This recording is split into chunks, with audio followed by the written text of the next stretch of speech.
consciousness. What a trip, man. I was talking about it with Neil last night, and there is a podcast coming out about it. The Neil and Jordan podcast. Would you expect it to be called that when the people on it are named that? How very original. No radio station's ever done it before, Shane.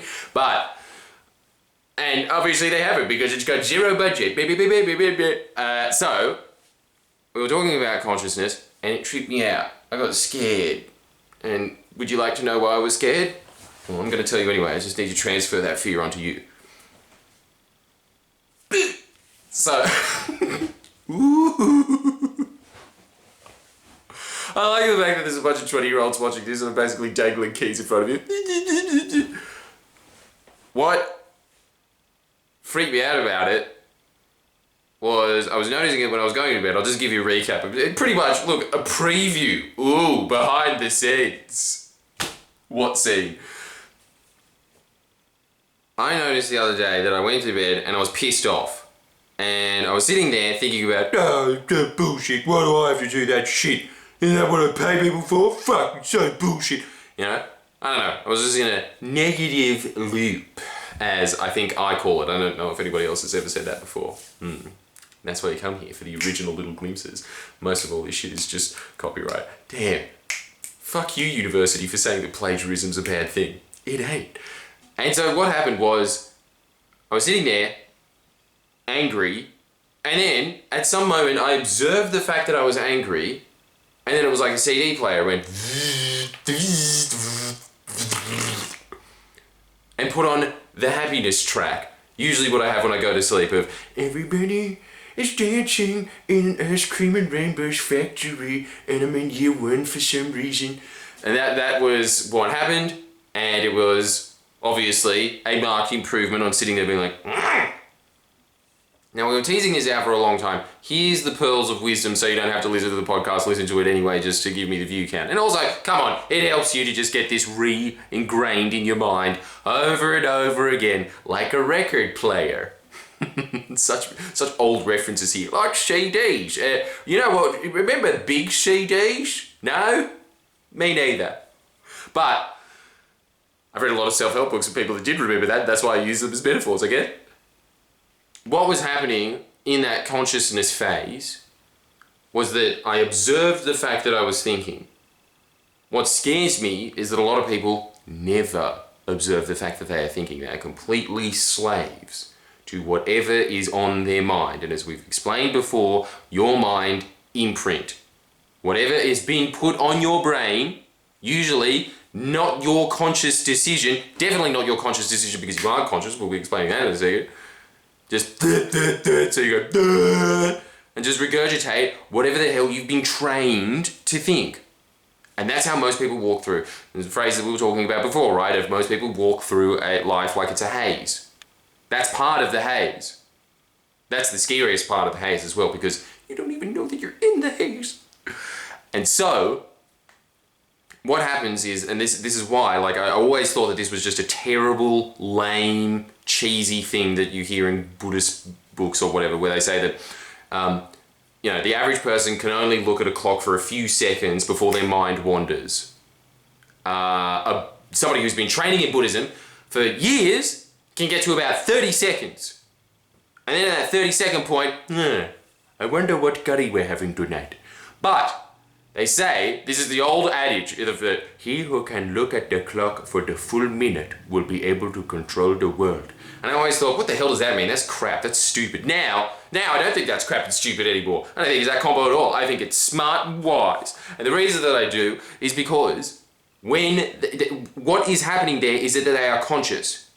What we were observing is the fact, I'm teased, I guess, is that if you are conscious, you are able, or at least somewhat capable, of controlling what your mind is thinking about. Meaning that you can marshal the ideas and the information to your brain that you need for that specific moment. When I was going to bed, what did I want? I wanted to take away the CD of angriness and put on CDs. And put on this CD of happiness. I didn't need to feel excited in that moment. I didn't need to feel, resourceful or anything like that. I needed to go to fucking bed. I needed to have nice, sweet dreams. My private dreams that I don't write down in dream journal, but I probably should. There's a lot of things that I probably should do, and I'm not gonna. Jordan Shanks the self-help channel. Well, at least it's honest. And so, okay? Do you see where this is going? If you are able to observe what you're thinking about, you can change what you're thinking about. That changes because thoughts fashion themselves into behaviors, behaviors fashion themselves into your character. You are able to change everything about you. If you're a lazy person, you can observe the fact that you're thinking about the fact that you're lazy, and you are able to take that CD off and replace it with the I'm motivated CD. Do you see? This is the answer. I still agree with Sam Harris's free will moment, but the thing is that once you learn this, that's another one of your tools that is in your brain. Your point, what you should be aiming for is to make sure that you are being as conscious as humanly possible. I remember that there was a few activities, I'll give you some of them. For instance, you're always eating, right? You have to, don't you? Maybe there's some anorexics out there just being like, fuckers. But the average person, eating a lot of the time, what are they doing when they're eating? You're probably just watching fucking me right now while you're eating lunch. And I bet it was a shit lunch as well. It's probably just that tin spaghetti crap. How does he know me? Because there's so many of... look, and what's the bit? Skater. Now, mind reading 2 spooky things in one video. Oh no, actually we're in 3. Consciousness, man. Whoa, but that's more cosmic scary. Look, we can qualify what type of scariness it is later. I'm trying to teach you something, alright? While you're eating... Most people are watching something else. They are trying to not be conscious. They are trying to get back into the sleep state. The reason that people like being in the sleep state is, first of all, they don't realize that they're in it. But the other thing is, it's more comforting. It's more comforting than trying to get conscious. There's a few things that happen when you try and get conscious. First of all, because your brain is just going on a track. It doesn't like being taken off a track ever. It'll go and kind of resist itself. And then you have to be sort of just like a cowboy on a horse and be like, oh, whoa, Betty, whoa, yeah, just go eat that grass over there, Twitch. You got to do that. Your brain doesn't want to do that. But the other thing that I think is scary about consciousness is, first of all, you know that you'll just fall off the saddle a lot, and so it's very difficult to stay in that state. In fact, as the Buddhist monk thing shows, like it's nigh on impossible to stay there for a very long period of time. Your brain will just go off into different scattered thoughts. But that's why it's important for you to control it.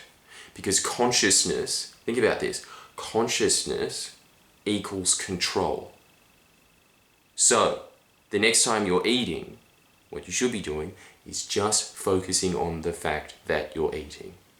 And you know what'll happen if you're a fat shit, or as they call them now, you know, what's that PC stuff they say? Big and beautiful. But if you're one of those people, and you're constantly overeating, what will happen if you start eating consciously is you'll realize, no, I'm full now. And there'll still be a bunch of food in front of you. Because you're a piggy, right? and aren't you? Oink oink. And so what you... the phrase piggy. It's cute and insulting. There'll be all this food in front of you, but you will realize that you don't actually have to eat it. You will notice that you're satiated. See? See, this will start applying into every aspect of your life. Consciousness equals control. That is the way that you are able to control your mind. Because actually a better way of saying it, instead of being a cowboy on an elephant, really you're more just, your consciousness, I guess, would be like an Indian man on an elephant. They have some control, some. Your aim in life is to get as much control as possible over your brain, because most people don't. Again, most people are just walking through the haze. And so, you know what I was just saying, that, you know, you just put a job in front of someone and they just go, oh, yeah, okay, I'll just take that job. Oh, that wife, yeah, I'll take that wife. That's how most people are going through life, right?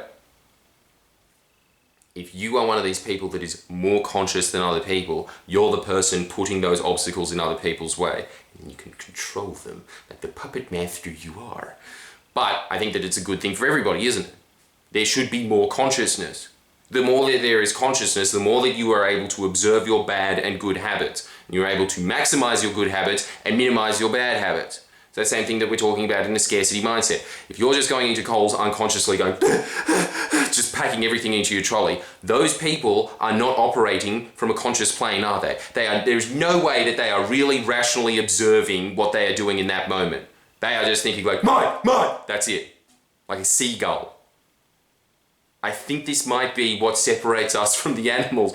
Now, we were talking about that on the podcast, and I think that maybe chimps are able to do that, but let's just use the chimp example because I think it's really fascinating. Remember we were talking about that chimp empire maybe a year ago? Do you remember that? We're talking about this chimp empire. Normally, most chimp colonies get to about 50 chimps, and then after that, they start apparating. They just start poof into thin air. The Harry Potter of chimps. Just walking to a little 9 3/4 tree. That's the fact. No, you don't have to look it up, just trust me about it. But there was this one chimp colony that got to, I think, about 250 chimps, and it was because the alpha male there was particularly intelligent. So usually, well, not all the time, but usually there's like two types of alpha males that go up there. There's the one that just gets up there by brute force. He doesn't usually last long. It's the one that makes political coalitions. This one made an especially tight political coalition and kind of had lieutenants and shit. He thought this through a lot. He made this little cabal mafia that was able to topple the alpha male after he had been toppled. He was old than you usually are when... He was older than the guy that beat the shit out of him. But then he got his little goons to go on him. Chicken boys, man. That's... The fact that happened meant that he was plotting how to get those chimps on his side and make them loyal and trying to make a little hierarchy within the wider hierarchy of the chimps. All of those things were happening in his little chimp mind. He's probably much smarter than us. Maybe he is that chimp from The Simpsons that says, no, I don't think we'll be telling them that. He's probably way smarter than we are. Especially by chimp standards. He is definitely the Stephen Hawking of chimps. That guy gamed it. Good for him. I wish I could remember his name. It's probably dead now. Oh. How sad is it thinking about just some little chimp carcass? So, now apply this to your life. If you are able to control your thoughts just a little bit more than everybody else, I think that is what that phrase was talking about. That old Buddhist saying of he who can look at the watch for 60 minutes and not have a thought could control the world. That's what they're talking about. Because you are able to control what thought is in your head at that moment. There is nothing more important than that. If you are looking for things to do while you're at home, that's the thing that you should be focusing on. Getting more conscious. The other one, a really classic one actually, it was just in some book that I was reading about, like the Math Theory of Joy or something like that. But anyway, they were just saying that you can do that. You can just stare at a clock. Stare at a clock and see how conscious you are. You know what? It'll scare you. Because in this day and age, all of it is about... The entire design of social media is to cloud consciousness as much as possible. That's why you're sitting on social media and you know that gross feeling that you're flicking through Instagram or whatever, and then 4 hours has passed and you just felt gross and angry the whole time, and then you look up and you're like, fuck, it's dark. It's because it's constantly distracting your consciousness. When you are in control of your consciousness, that doesn't happen. And you replace the feeling of just going like, oh, everyone's got a yacht except me, with, you have to admit that that's a marked improvement. That's what I think that you should be aiming for now. So I'll give you a couple of homework tips, right? Just eat one meal consciously. See what that's like. You should be definitely meditating. I think that the only reason that I'm able to observe my thoughts now, as Neil was saying, he remembers a time when he wasn't able to do that. It's because he's on the self-help path. He's only been on it for like a couple of years, right? But already he's noticing that. He's noticing that he's able to control his thoughts better. Now think about what that will do over a lifetime. Over a lifetime, if you are able to change the state and the things that you're thinking about and what you want to concentrate on over a lifetime.